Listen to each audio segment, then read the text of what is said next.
Protect your DNA. BioPQQ can promote formation of new mitochondria. Infowarsstore.com.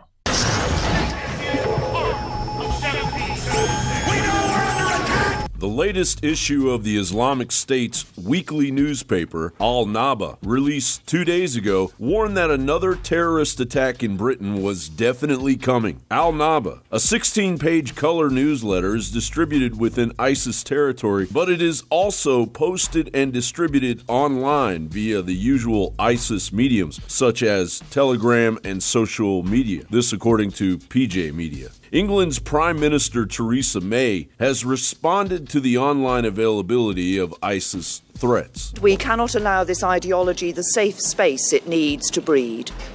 Yet that is precisely what the internet and the big companies that provide internet-based services provide.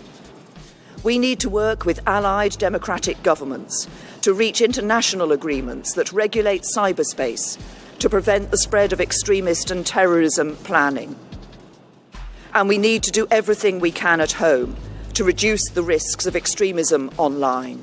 While the Mayor of London called for people to not be alarmed that innocent people were being mowed over and stabbed by Islamic terrorists in the heart of London. Well, just like terrorists are constantly evolving, finding new ways to disrupt us, harm us, attack us, the police and experts and all of us are finding new ways to keep us safe. Londoners will see an increased police presence today and over the course of the next few days. No reason to be alarmed. Clearly, there is reason to be alarmed. Apparently, even with a warning, there is just so much UK police can safeguard against while the general public remains defenseless. The terror attack began on London Bridge around 10 p.m. as tourists and pedestrians stopped to take photos of the scenic landscape. Out of nowhere, a van reaching speeds of 50 miles per hour plowed through the bystanders, killing 7 and wounding over 45. The 3 attackers, wearing fake suicide belts, then continued to Borough Market, where they got out of the van and began stabbing people.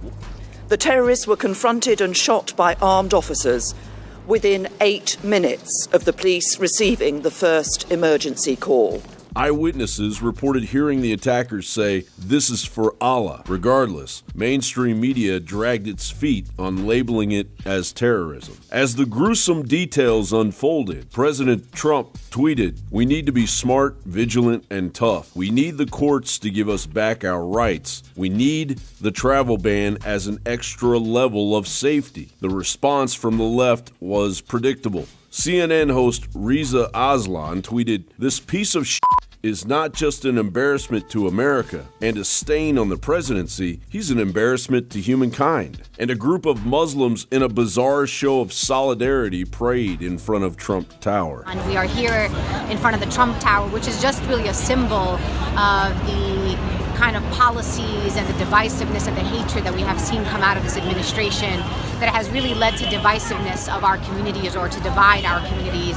And here we're showing this is what New York City looks like. People, black people, brown people, progressive Jews and progressive white allies who have come here to say, we will break bread with you, we will stand in solidarity, we will embrace you, and we will stand with you against hate and divisiveness. No, it's not the fact that there's no real response from any Islamic leaders while innocent people are killed and maimed on a regular basis. No, that wouldn't have anything to do with divisiveness. It's our president that's responsible. That's right. Our president calls for the protection of U.S. citizens from the possibility of events spiraling out of control as they are in the UK, and the left wants to rub tolerance in our faces.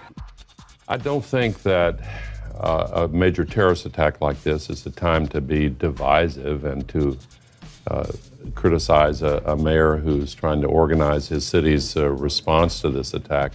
The terrorists want us to live in a state of constant fear.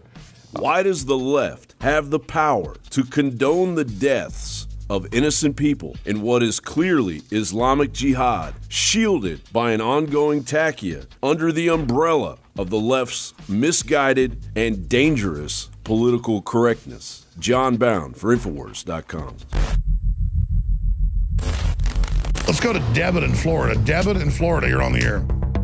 Great. Hey, thank you so much. Listen, I have bought your product, and I gotta say they're amazing. Anyone who's on the fence, buy it, because I've got caveman, Superman vitality, Secret 12, Vitamin Mineral Fusion. I've got the body armor. Wow, thank you. Wow. You're the type of listener that makes it all possible. Which nutraceutical does you like best? I really like the Vitamin Mineral Fusion, to be honest. That's It's amazing. really incredible. I drank it in the morning, and I swear to you, I felt incredible. Like I haven't felt in weeks. My morning was fantastic, and I love you guys. I love the Infowars crew, and I just want to, I want to take this opportunity to tell anybody out there who's on the fence. Just buy it. You will love it. I'm telling you, I've never bought a bad product. What you find in our news is the same thing you find in our products at InfoWarsLife.com. It's a win-win, InfoWarsLife.com.